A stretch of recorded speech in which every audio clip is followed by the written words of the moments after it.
ఉత్తరాషాఢత్రయోర్శ్రవణం ధనిష్టార్థం మకరం. ఉత్తరాషాఢ 2, 3, 4 పాదాలు, శ్రవణం ధనిష్ఠ నక్షత్రం మొదటి 2 పాదాలు.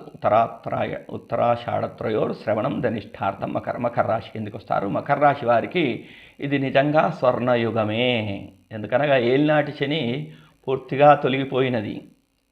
ఏలినాటి శని తొలగిపోయి తృతీయంలోకి శని వచ్చాడు. కాబట్టి మీకు అఖండ విజయాలను ఇస్తాడు.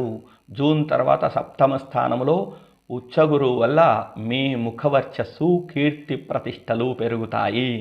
ద్వితీయ రాహు ఉన్నాడు కాబట్టి మాట జారకుండా ఉండాలి. ఎందుకంటే ద్వితీయంలో ఉన్న రాహువు మాటల వలన ఇబ్బంది తెచ్చే అవకాశం ఉంటుంది. కాబట్టి మాట జారకుండా ఉంటే ఈ సంవత్సరము మీకు విజయం ఈ సంవత్సరము విజయ పరంపరను ఎవ్వరూ ఆపలేరు. ద్వితీయ స్థానంలో ఉన్న రాహు ఆయనకు మాట జారకుండా, అంటే వాక్ వల్ల వచ్చే నష్టాలు లేకుండా జాగ్రత్తగా ఉంటే ఇక మీకు ఈ సంవత్సరం విజయ పరంపరను ఈ సంవత్సరం మీకు ఎవ్వరూ ఆపలేరని చెప్పడంలో అతిశయోక్తి లేదు.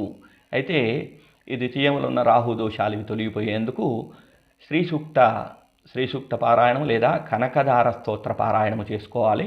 ఇవి సులభ పరిహారాలు. ఈ మకర రాశి వారికి శ్రీ సూక్త పారాయణము, కనకదార స్తోత్ర పారాయణము, శనివారం వెంకటేశ్వర స్వామికి తులసి దళాలతో అర్చన, వీధిలో తిరిగే కుక్కలకు, పశువులకు ఆహారం పెట్టడం, ఇటువంటి చేయడం వలన ఈ మకర రాశి వారికి దోషాలు తొలగిపోతాయని చెప్పవచ్చు.